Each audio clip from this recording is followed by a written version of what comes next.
Hello students, आज हम start करने जा रहे हैं क्लास 11 का फर्स्ट चैप्टर सेट थ्योरी। वैसे तो ये बहुत छोटा चैप्टर है बट इतना इंपॉर्टेंट है कि आगे अपकमिंग जितने भी चैप्टर है सब में इसका यूज़ होगा। For example relation and function, calculus और प्रोबेबिलिटी एंड स्टैटिक्स, सब में इसका यूज़ होगा, तो इसे बिल्कुल भी इग्नोर नहीं करना है।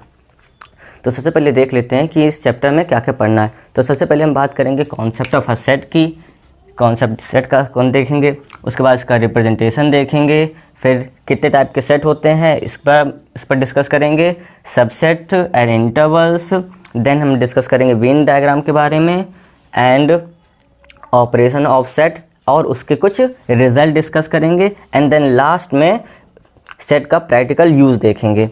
इतनी चीज़ें हमें इस चैप्टर में डिस्कस करनी है, तो वन बाय वन सब कुछ देखेंगे। तो चलिए स्टार्ट करते हैं।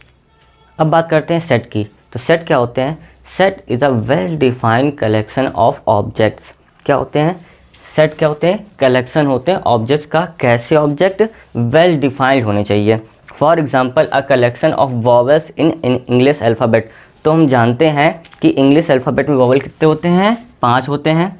ए, ई, आई, ओ, यू, ये 5 वॉवल्स हैं। इनके बारे में क्लियरली पता है, तो यही मतलब होता है वेल डिफाइंड का, जिसके बारे में आप क्लियरली बता सकते हैं। यहीं से एक इम्पॉर्टेंट बात आती है, क्या कि सारे कलेक्शन सेट होते हैं? तो आंसर इज़ नहीं, no. Every set is a collection, every set is a collection but every collection need not be a set.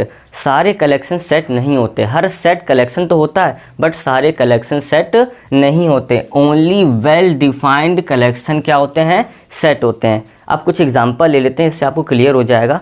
जैसे कि फॉर एग्जांपल फर्स्ट एग्जांपल है collection of all colours of a rainbow. तो rainbow में कितने colours होते हैं? बिल्कुल clearly पता है, 7 कलर्स होते हैं। शॉर्ट फॉर्म में बात करें तो V I B for blue, G Y O and R. VIBGYOR से हमको याद रखते हैं हम इसको। तो ये 7 कलर्स होते हैं रेनबो में। अब आगे देखते हैं कलेक्शन ऑफ गुड बुक्स। अब एक बात आपको याद रखनी है, जब भी कभी आपको कलेक्शन में एडजेक्टिव मिल जाए, for example good, bad, beautiful या इस टाइप के कोई भी वर्ड मिल जाए, वहाँ आप बता सकते हैं डायरेक्टली कि हाँ ये कलेक्शन सेट नहीं होगा। क्यों? अब यहाँ पर बात क्या की गई? Collection of good books of science. तो साइंस की जो गुड बुक्स मतलब अच्छी किताबें हैं उनका कलेक्शन। तो यहाँ पर क्या आप बता सकते हैं कौन सी बुक अच्छी है या कौन सी बुक ख़राब है? आप सिर्फ देख कर नहीं बता सकते, क्योंकि उसका कंटेंट हो सकता है अच्छा, हो सकता है उसकी एक्सरसाइज अच्छी हो। तो यहाँ पर क्लियरली नहीं पता है कि कौन सी जो साइंस की बुक है वो अच्छी है, कौन सी ख़राब। तो यहाँ पर जो इसका कलेक्शन होगा वो सेट नहीं होगा। दूसरा एग्जांपल लेते हैं collection of all states of India. तो हाँ बिल्कुल क्लियर हैं, सबके आपको नाम याद करवाए जाते हैं, इनके पूरे नाम हैं मीन्स। तो आपके इसके बारे में आपको क्लियरली पता है। Next collection of all prime factors of 100। तो इसके बारे में भी आप बता सकते हैं जो 100 के प्राइम फैक्टर्स होंगे क्या क्या हो सकते हैं? 2 है बिल्कुल एंड 5, देन नेक्स्ट में तो होगा ही नहीं। तो ये इसके प्राइम फैक्टर्स हैं, क्लियरली पता है कि हाँ प्राइम फैक्टर्स ये हैं। नेक्स्ट क्या है? Collection of even natural numbers less than 15। तो 15 से छोटे नेचुरल नंबर कौन से? इवन। तो आप बता सकते हैं क्लियरली कौन कौन सकते हैं? 2, 4, 6, 8, 10, 12, 14 और 15 तो जाए नहीं, 15 से कम लेने थे। आपको क्लियरली पता है इसके बारे में? हाँ, तो ये भी क्या है? सेट है। ये भी सेट है, ये भी सेट, ठीक, ये भी था। अब कलेक्शन ऑफ स्मार्ट स्टूडेंट्स, फिर से हमने एक एडजेक्टिव वर्ड आ गया है, स्मार्ट। अच्छा, आपसे पूछा जाए कि जो आपकी क्लास में स्मार्ट स्टूडेंट हैं वो कौन कौन से हैं, तो आप बता सकते हैं? नहीं बता सकते, क्योंकि हो सकता है कोई गेम में अच्छा है, या यहाँ पे स्मार्ट का बिल्कुल क्लियरली कोई फिक्स मतलब नहीं है कि पढ़ाई में बच्चा अच्छा है कि खेल कूद में अच्छा है या डिसिप्लिन में अच्छा है। तो क्लियरली इसके बारे में नहीं बताया जा सकता। तो ये भी जो कलेक्शन होगा वो सेट नहीं होगा। नेक्स्ट क्या है? Collection of all reverse of India. तो जितने भी रिवर्स हैं उन सबको ले लेना। जब ऑल की बात आ जाती है तो हाँ लगभग हर जगह पर ये सेट बन जाता है, क्योंकि हमें सारे ही ले लेने हैं, कुछ ज़्यादा नहीं देखना कि हाँ जितने भी रिवर्स हैं सबका कलेक्शन ले लो, तो क्या बन जाएगा? सेट बन जाएगा।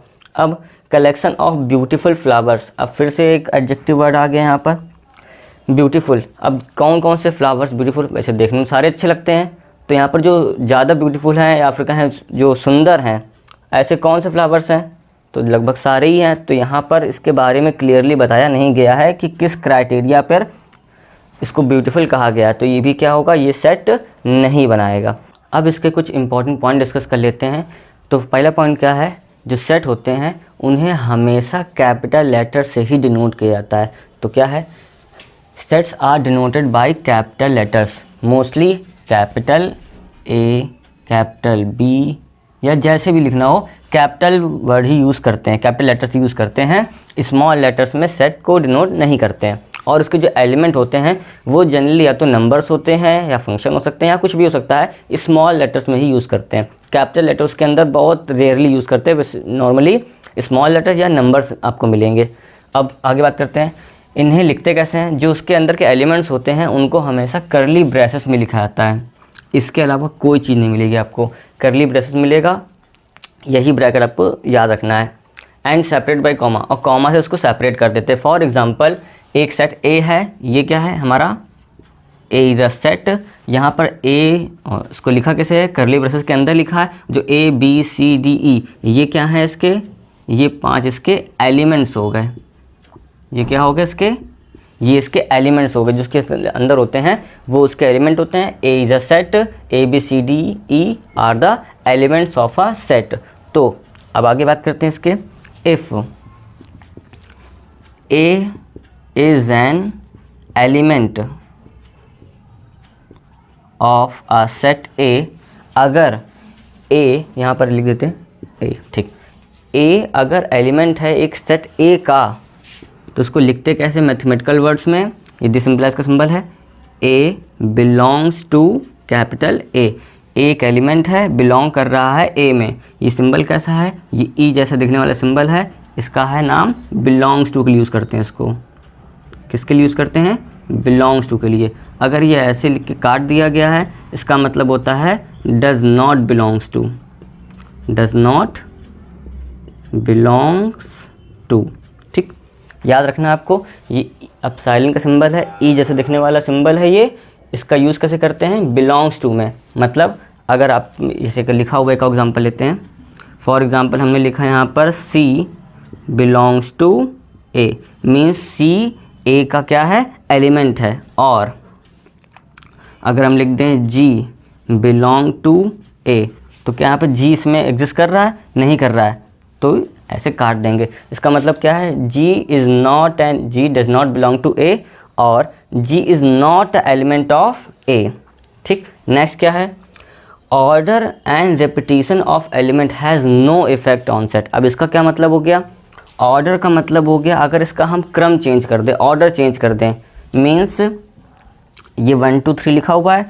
इसे लिख दे 3 2 1, या हम इसे लिख दें 2 1 3, तो इसका मतलब सेम होता है। अगर इस सेट का हम नाम दे दें, सपोज करिए एक सेट का नाम है एस, ठीक, ये एक सेट है एस, इसमें 3 एलिमेंट है 1 2 3। अब इसे हम 3 2 1 लिखे, 2 1 3 लिखे, चाहे जैसे भी लिखें, बस 1 2 3 होने चाहिए, तो ये एस ही रहेगा, सेट में कोई फ़र्क नहीं पड़ता, ठीक। ऑर्डर समझ में आ गया, मतलब इसका क्रम चेंज कर सकते हैं, कोई फ़र्क नहीं पड़ेगा। आगे बात करें रिपीटिशन। अब रिपीटिशन क्या चीज़ है, अगर हम इसमें रिपीट कर दे कोई एलिमेंट, मीन्स 1 1 1 2 3, 1 को 3 बार लिखने से वो 3 बार नहीं हो जाएगा, वो एक ही काउंट किया जाएगा। या हम लिख दे 1 1 2 3 3 2 1 2, चाहे किसी भी एलिमेंट को जितनी बार भी रिपीट कर लें, इसको हम क्या ट्रीट करेंगे, 1 कितनी बार है, चाहे जितनी बार भी हो, 1 है, हाँ ठीक है, 2 है और 3 है, इन दोनों का मतलब सेम ही है। चाहे हम एक एलिमेंट को कितनी बार भी लिख दें, कोई फ़र्क नहीं पड़ता, वो सेट वही रहेगा। क्लियर बात। तो आइए अब देखते हैं रिप्रेजेंटेशन ऑफ सेट। सेट को नॉर्मली हम 2 तरीके से रिप्रेजेंट करते हैं, एक है हमारा रोस्टर फॉर्म और दूसरा है सेट बिल्डर फॉर्म। तो रोस्टर फॉर्म में क्या करते हैं, जितने भी हमारे पास एलिमेंट्स हैं उनको डायरेक्टली लिख देना होता है, सिर्फ लिस्ट करना होता है। तो रोस्टर फॉर्म क्या है हमारे पास, elements are listed. For example एक एग्जांपल लेते समझ जाएंगे उससे आप, बहुत इजी है ये। सेट ऑफ वॉवल्स है, एक सेट है जिसमें वॉवल्स हमको लेने हैं, तो क्या होगा, सेट ऑफ वॉवल्स हो गया ए ई आई ओ यू, बस इतना ही करना होता है। सारे एलिमेंट्स को लिस्ट कर देना है हमें, और कॉमा तो रहता ही, इससे पहले भी था, कॉमा सेपरेट कर देते हैं। दूसरा एग्जांपल लेते हैं, set of natural number less than 5, 5 से छोटे जो नेचुरल नंबर हैं उनका सेट, तो क्या होगा 1 2 3 4 5, सॉरी 5 से छोटे तो 5 नहीं आएगा, 4 तक जाएगा। ठीक, अब ये नॉर्मली हम छोटे सेट के लिए यूज़ करते हैं, तो लिख लेते हैं यूज्ड फॉर स्मॉल सेट्स, क्योंकि अगर बहुत ज़्यादा बड़ा सेट ले लेंगे तो ये लिखते लिखते थक जाएंगे। तो मगर इसका भी एक इलाज है। अगर सपोज़ करिए set of even natural number up to 100, हमको इवन नेचुरल लिखने हैं और 100 तक का, तो ये तो कम से कम 50 एलिमेंट्स हैं, तो क्या पूरे लिखने होंगे? नहीं, ऐसा नहीं करना होता। क्या करना है, मेरे पास सेट लिखना स्टार्ट किया 2 4 6, स्टार्टिंग के 3 एलिमेंट लिखे, देन हम यूज़ करते हैं 3 डॉट्स, 1 2 3, 3 डॉट लगाते नॉर्मली, बट यहाँ पर दिखेंगे नहीं शायद आपको, फर्स्ट सेकेंड, या 3 बार लगा दिए, 3 डॉट लगा लिए। इसका मतलब क्या है, एंड सो ऑन, मतलब ये क्रम आगे भी चलता जाएगा, और कहाँ तक जाना है, 100 तक का, और अप टू है तो 100 इसमें इन्वॉल्व रहेगा, तो 100 लिख के इसको ध्यान करेंगे। इसका भी मतलब यही होता है, ये भी हमारे वो रोस्टर फॉर्म ही है, 2 4 6 एंड सो ऑन, 100 तक जाना है, यही क्रम आगे बढ़ाते हुए 100 तक जाना है। ठीक, अब देखते हैं सेट बिल्डर फॉर्म क्या होता है। इस फॉर्म में हमें क्या करना होता है, जो भी हमारा सेट दिया हुआ है हम उसकी प्रॉपर्टी यूज़ कर लेते हैं। कोई ना कोई प्रॉपर्टी तो फॉलो कर रहा होगा, बस वो हमें प्रॉपर्टी लिखनी होती है। क्या करना है, elements are described by their property, PX से नोट करते हैं। तो क्या करना हो मैं, तो सपोज़ करिए एक सेट है, या फिर मैं ऐसे बना लेते हैं, तो इसका सिंबल हमें याद रखने हैं। सिंबल आएगा पहले, फिर X, फिर यहाँ पर कोलन का सिंबल आएगा, और PX। इसे लिखने का तरीका क्या है, इसका यहाँ पर मतलब हो जाता है सेट ऑफ ऑल। फिर से पढ़ते हैं, set of all X such that PX, जो इस प्रॉपर्टी PX को फॉलो कर रहा है, वो सारे X जो PX को फॉलो कर रहे हैं। कभी कभी इस कोलन के स्पेस पर आपको ऐसे मिल जाता है, X is such that PX। यहाँ पे दोनों का मतलब सब है, दोनों का मतलब सेम है, अलग अलग बुक्स कभी कभी अलग नोट करती हैं। यहाँ पर कभी कभी कोलन आपको मिलेगा, किसी किसी बुक में आपको बार मिल जाएगा, वर्टिकल बार है, इससे आपको परेशान नहीं होना, दोनों का मतलब सेम ही होता है। एग्जाम्पल लेते हैं, set of even natural number less than 20। वैसे नॉर्मली अगर हमें इसको डिनोट करना हो तो बेस्ट मेथड यही है कि रोस्टर फॉर्म यूज़ कर ले, बट अगर हमें सीखना हो set of even natural number less than 20, तो इसको लिखेंगे कैसे, set of all X such that X is an even natural number less than 20। बस सिंपल समझ के जो भी लिखना होता है वो लिख देते हैं। और इसका एक और तरीका है, और जनरली हम वही यूज़ करते हैं, X is such that X is less than 20। और पहले तो हमें इसका इवन लिखना पड़ेगा, ठीक, X इज इक्वल टू 2 ये जो इवन नंबर होते हैं वो हमेशा ट्वाइस में होते हैं, X equal to 2 and X is less than 20 and यहाँ पर n है तो कहाँ बिलोंग करेगा, नेचुरल नंबर से लिया जाएगा। और भी तरीके हैं, जब हम इसको इन सिम्बल्स को पढ़ लेंगे तब ये आपको क्लियर हो जाएंगे। अभी आप नॉर्मली इसे यूज़ करेंगे। ठीक, अब एक और एग्जांपल लेते हैं जहाँ हमें रोस्टर फॉर्म से सेट बिल्डर फॉर्म में जाना हो। फॉर एग्जांपल आपके पास एक सेट लिया हमने A, कैसा है वो 1 4 9 एंड 25, सॉरी यहाँ पे 16 पहले आएगा, 16, 25 एंड सो ऑन, और ये स्टॉप नहीं हो रहा, चलता जा रहा है। ठीक, अगर ये यहाँ पर रोस्टर फॉर्म में है, इसे कन्वर्ट करना हो हमें सेट बिल्डर फॉर्म में, तो क्या कर सकते हैं, set of all x such that x is a square of natural number. आपने देख के पहचान लिया कि ये किसकी प्रॉपर्टी है। ये देखिए 1, 4, 9, 16, 25 ये सारे क्या हैं, परफेक्ट स्क्वायर है, किसके, नेचुरल नंबर्स के। तो set of all x such that x is a square of natural number. इस तरीके से हम यहाँ पर कन्वर्ट करते हैं रोस्टर से सेट बिल्डर में, या भी अब और सवाल लगाएंगे तो सेट बिल्डर से रोस्टर में भी कन्वर्ट करेंगे। तो अब 1 बाय 1 टाइप ऑफ सेट देख लेते हैं। तो सबसे पहले टाइप क्या है, तो हमारे पास सबसे पहले सेट होता है एम्प्टी सेट। ठीक, एम्प्टी सेट को नॉर्मली हम नल सेट या वॉइड सेट भी कह सकते हैं। एक ऐसा सेट जिसमें कोई एलिमेंट ही ना हो, a set that contains no elements is called a null set और एम्प्टी सेट, और इसका दूसरा नाम क्या है, वॉइड सेट। ठीक, इसको डिनोट कैसे करते हैं, इससे हम फाई या सेट का सिंबल बना के उसमें कुछ भी ना लिखें। ठीक, नॉर्मली हम फाई मिलेगा, अगर आपको पूरा सेट बना के इसके अंदर खाली छोड़ दिया है तो भी इसको क्या डिनोट करता है, ये नल सेट को ही डिनोट करता है। ठीक, आपको ये सिंबल जरूर याद रखना है, फाई कहते हैं इसे। ठीक, कुछ एग्जांपल देख लें। A set of, for example set of natural number less than 1, 1 से छोटे नेचुरल नंबर का सेट अगर बनाएं तो क्या मिलेगा, आपको कुछ भी नहीं मिलेगा, क्योंकि जो नेचुरल नंबर होता है 1 से ही स्टार्ट होता है, तो 1 से छोटा कोई मिलेगा ही नहीं। ठीक, तो ये क्या बनेगा, ये हमारा फाई सेट मिलेगा। दूसरा एग्जांपल देते हैं, set of even prime greater than 4। अगर इवन प्राइम की बात करें तो वो तो 2 से आगे नहीं मिलता, 4 की बात कर रहा है तो ये भी क्या होगा, फाई, कोई भी एलिमेंट मिलेगा नहीं इसमें। ठीक, x is such that x square plus 1 is equal to 0 और x belong to natural number. Natural number होना चाहिए और x square plus 1 is equal to 0। ऐसा कौन सा नेचुरल नंबर है जिसको 1 से जोड़ें 0 आ जाए, वो भी स्क्वायर करने पर, तो पॉसिबल ही नहीं है। और इसका तो रियल नंबर में भी सोल्यूशन नहीं मिलता, तो ये तो नेचुरल नंबर की बात कर रहा है, तो ये पे सॉरी ये भी क्या मिलेगा, फाई मिल जाएगा आपको। इन तीनों जो एग्जांपल हैं उसमें कोई भी एलिमेंट नहीं मिलेगा, तो क्या है, नल सेट हैं। ठीक, इसके बाद अगर बात की जाए, एक सेट आता है हमारे पास सिंगलटन सेट। नल सेट में एक भी एलिमेंट नहीं होता, और सिंगलटन सेट क्या है, नाम में ही सिंगल है, तो इसमें सिर्फ और सिर्फ एक एलिमेंट होता है।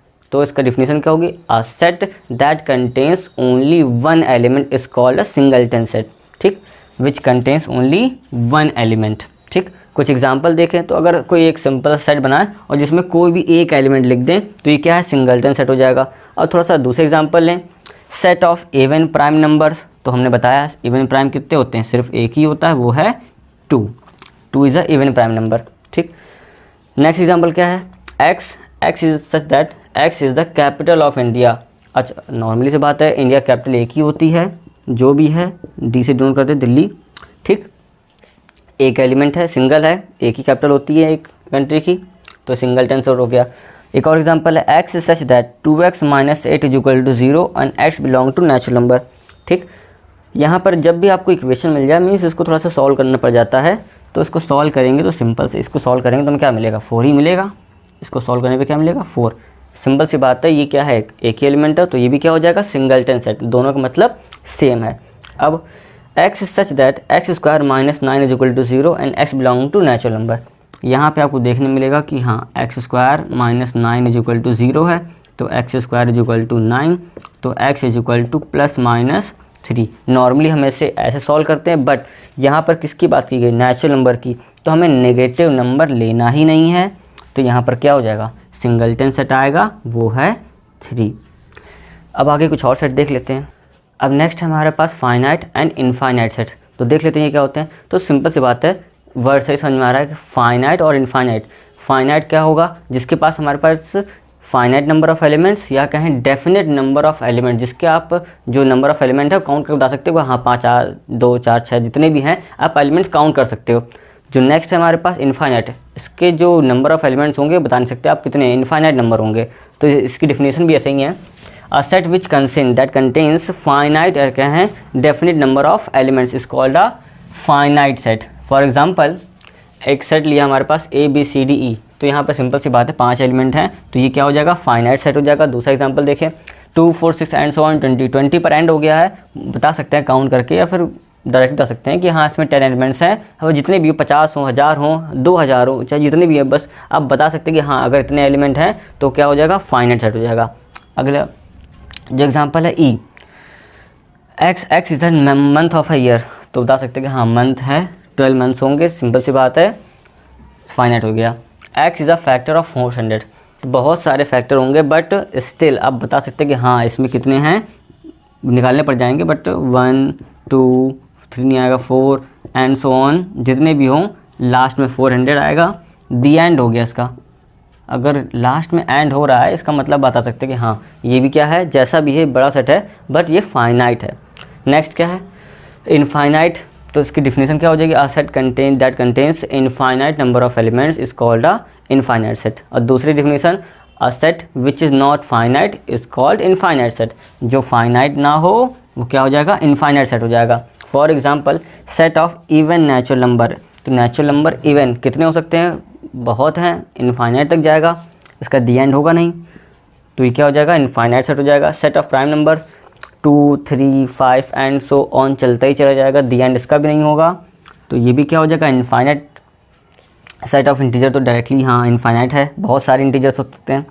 सेट ऑफ ये देख लेते हैं एक बार, set of straight line passing through a given point, suppose करिए ये आपके पास एक पॉइंट है, ठीक, इस पॉइंट से पास होने वाले स्ट्रेट लाइन कितने हैं, तो 1 2 3 4 5 6 7 8, आप इसमें ड्रॉ करते जाइए, इसके आप काउंटिंग बता नहीं सकते कि इससे कितने स्ट्रेट लाइन पास हो सकती हैं, तो ये भी जो सेट होगा कैसा होगा, इनफाइनाइट हो जाएगा। ठीक, यहाँ पर एक बात और है फाई के बारे में। फाई क्या होता है हमारे पास, ये एक नल सेट है, ठीक, a set that contains no element, तो ये फाइनाइट है कि इनफाइनाइट है, सिंपल सी बात है, अगर किसी सेट में एलिमेंट ही नहीं है तो वो क्या हो जाएगा, फाइनाइट हो जाएगा। तो जो एम्प्टी सेट या कहें नल सेट होता है वो कैसा होता है, फाइनाइट सेट में आता है वो। क्लियर बात। अब एक छोटा सा टॉपिक देख लेते हैं, cardinal number of a set. ये क्या होता है, जैसे नॉर्मली फाइनाइट सेट में ही डिस्कस होगा ये, तो जैसे हम बता सकते हैं कि फाइनाइट सेट में फाइनाइट नंबर ऑफ एलिमेंट्स होते हैं, तो जो नंबर ऑफ एलिमेंट्स हैं उन्हीं को हम क्या बोलते हैं, कार्डिनल नंबर। तो द नंबर ऑफ डिस्टिंक्ट, यहाँ पे डिस्टिंक्ट इंपॉर्टेंट वर्ड है, क्योंकि इससे पहले मैंने जहाँ पे डिस्कस किया था आपको याद होगा 1 1 2 2 3, इसका क्या मतलब है कि हाँ चाहे जितनी बार भी लिख दो ये 1 2 और 3 रहेगा। तो यहाँ पे हमें डिस्टिंक्ट एलिमेंट को ही काउंट करना है, अगर कोई नंबर रिपीट कर रहा है या फिर कहीं कोई एलिमेंट रिपीट कर रहा है तो उससे हमें कोई मतलब नहीं है, उसको हम एक बार ही काउंट करेंगे। ठीक, आगे देखते हैं। The number of distinct element contained in a set is called a cardinal number, या कहें order of a set. Denote कैसे करते हैं, n of A, number of elements of a A, order of a A. ठीक, for example अगर एक set है A is equal to 1 2 3 4 5 6 7 8 9, 9 element है, सिंपल सी बात है, तो एन ऑफ ए या कहें ऑर्डर ऑफ ए क्या हो जाएगा, 9 हो जाएगा, सिंपल सा है ये।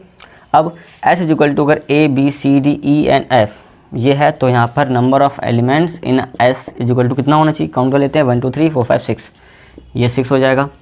अब थोड़ा बड़ा अगर सेट लें, हाँ ठीक, थोड़ा सा लार्ज सेट लेते हैं, अगर p is equal to 2 4 6 8 and so on 50 तक गया, तो सिंपल सी बात है ये इवन नंबर्स हैं और 50 तक जा रहे हैं, तो इस नंबर ऑफ एलिमेंट कितने हो जाएंगे इसके, काउंट कर बता सकते हैं आप, एन ऑफ p। p में कितने एलिमेंट हो जाएंगे, 50 तक गया है तो एलिमेंट हो जाएंगे इसके 25। ईजी था। अब बात कर लेते हैं कुछ इंपॉर्टेंट सेट्स की, जो हम नॉर्मली या फिर कहें again and again bar bar use होंगे आपके सिलेबस में या बुक में, बार बार यूज़ होगा इन सिंबल्स का, इन सेट्स का। उससे पहले डिस्कस कर लेते हैं एक चीज़ जो छूट गई थी पिछले, फाई। ठीक, अगर हम आपसे कहें फाई में नंबर ऑफ एलिमेंट या कहें फाई का कार्डिनल नंबर क्या होगा, तो एक सेट जिसमें कोई एलिमेंट ना हो उसमें नंबर ऑफ एलिमेंट कितने होंगे, तो सिंपल सी बात है 0 होंगे। तो बस ये छोटा सा कॉन्सेप्ट रह गया था। ठीक, अब आगे बात करते हैं नेचुरल नंबर्स की। ठीक, तो हम जानते हैं नेचुरल नंबर के बारे में, ये क्या होते हैं 1 2 3 4 एंड सो ऑन, तो इसको याद कर रखना है। इसके लिए जो आपको सिंबल याद रखना है वो है n। नेचुरल नंबर को डिनोट करते हैं कैपिटल N से, और इसको लिखेंगे कैसे, 1 2 3 4 5 एंड सो ऑन, इसका क्या मतलब, इससे पहले बताया था 3 डॉट्स लगे एंड सो ऑन, इसका दी एंड नहीं होना है। होल नंबर के लिए हम क्या यूज़ करते हैं, कैपिटल W, ठीक। 0 से स्टार्ट होगा तो यह 1 2 3 4 5 एंड सो ऑन, ठीक। नेक्स्ट क्या हमारे पास आता है, इंटीजर्स के लिए हमारे पास 2 सिंबल आते हैं, या तो कभी कभी कैपिटल I या फिर मोस्टली जो हम यूज़ करते हैं वो कैपिटल Z यूज़ करते हैं। कभी कभी हो सकता है आपको I मिल जाए तो कंफ्यूज नहीं होना, I मीन्स इंटीजर कभी यूज़ करते हैं, और नॉर्मली हमें क्या मिलता है, कैपिटल Z। इसमें कौन से एलिमेंट होंगे, एंड सो ऑन नेगेटिव जाता है क्योंकि ये, तो -3 -2 -1 देन 0 1 2 3 फिर से एंड सो ऑन, ये पूरा -इन्फिनिटी से इन्फिनिटी होता है। इसके बाद हमारे पास आता है रेशनल नंबर को डिनोट करते हैं कैपिटल Q से, ठीक। इसमें एलिमेंट कैसे होंगे, हम जानते हैं इसके एलिमेंट जो होते हैं वो P/Q टाइप के होते हैं, जहाँ पर P और Q ये क्या है, इंटीजर है, और Q मेरा क्या नहीं हो सकता, 0 नहीं हो सकता। बाय डेफिनेशन आपको इतना तो याद ही होगा कि रेशनल नंबर की डेफिनेशन में यही था कि नंबर जो P/Q टाइप का है, जहाँ पर P और Q दोनों क्या होते हैं, Z मीन्स इंटीजर, और मेरा डिनोमिनेटर 0 नहीं हो सकता। ये आपको क्या दिख रहा है, ये जो हमारे पास जो रेशनल नंबर है ये सेट बिल्डर फॉर्म में ही लिखी जा सकती है, सेट बिल्डर फॉर्म, इसे हम रोस्टर फॉर्म में नहीं लिख सकते। तो आपको ये भी समझ में आ गया होगा कि हाँ, रोस्टर और सेट बिल्डर दोनों ही बहुत इंपॉर्टेंट है, ठीक। आगे बात करते हैं रियल नंबर के। रियल नंबर को लिखना नॉर्मली कुछ नहीं है, हमें ऐसे ही लिखना पड़ेगा, और हल्का सा यहाँ पर डार्क कर देते हैं क्योंकि आगे आप जब रिलेशन पढ़ेंगे तो आपको कन्फ्यूज़न हो जाएगी। अगर आपको R लिख के थोड़ा सा डार्क है तो यहाँ पर ये क्या डिनोट करता है, रियल नंबर। उसको ऐसे लिखना पॉसिबल ही नहीं है क्योंकि ये सारे नंबर को कवर कर लेता है, ठीक। तो R का याद करना है कि ये रियल नंबर है। इसके बाद आता है आपके पास इर्रेशनल नंबर। तो इर्रेशनल नंबर को नॉर्मली हम कैपिटल T कुछ बुक्स में, या तो आपको मिलेगा कैपिटल Q के बाद डैश लग जाएगा। इसको करते क्या है, कुछ नहीं, a set which x belong to real number but x does not belong to Q। Real तो है बट रेशनल नहीं है, तो क्या हो जाएगा, इर्रेशनल हो जाएगा, ठीक। आगे देखते हैं, यहाँ पे ये आपको बहुत बार मिलेंगे, आपको ये पता होना चाहिए और याद होने चाहिए, ठीक। अगर किसी भी जो ये हैं, जो नॉर्मली हमारे पास जो जिसमें नेगेटिव नंबर आ रहा है उसी को पर लगा होगा, उनकी नेचुरल होल नंबर में नेगेटिव आता ही नहीं है, तो उससे मतलब ही नहीं है। रियल, रेशनल और इरेशनल, या फिर कहें इंटीजर्स में ही मिलेगा आपको ये। अगर किसी भी नंबर्स के ऊपर प्लस लगा हुआ है, ठीक, पॉजिटिव साइन है, इसका मतलब आपको पॉजिटिव नंबर्स लेने हैं, ठीक। मीन्स अगर R पॉजिटिव है इसका मतलब है कि पॉजिटिव रियल नंबर स्टार्ट होगा 0 के बाद से ही, तो क्या हो जाएगा, पॉजिटिव रियल। एग्जांपल लेते हैं Z+, अगर Z+ की बात की जाए तो क्या हो जाएगा, positive integers means 1 2 3 4 5 6 7 8 9 0 and so on. अब आगे बात करते हैं R-, Q- या Z-। तो सिंपल सी बात, जैसे ये पॉजिटिव है तो ये क्या हो जाएगा, नेगेटिव हो जाएंगे। आपको क्या लेना होगा, negative numbers, negative real number, negative rational number, negative integers. अब अगर छोटा सा 0 लगा हुआ है, ठीक, इसका क्या मतलब होता है, R0, Q0, Z0। यहाँ पर सिंपल सा मतलब हो जाएगा इसका नॉन जीरो, ठीक। आपको 0 को छोड़ के पॉजिटिव और नेगेटिव दोनों नंबर लेने होते हैं। R0 non zero real number, non zero rational number, and Z0 क्या हो जाएगा, नॉन ज़ीरो इंटीजर्स। सो इसके बाद वाली वीडियो में हम डिस्कस करेंगे इन पर बेस्ड कुछ प्रॉब्लम्स।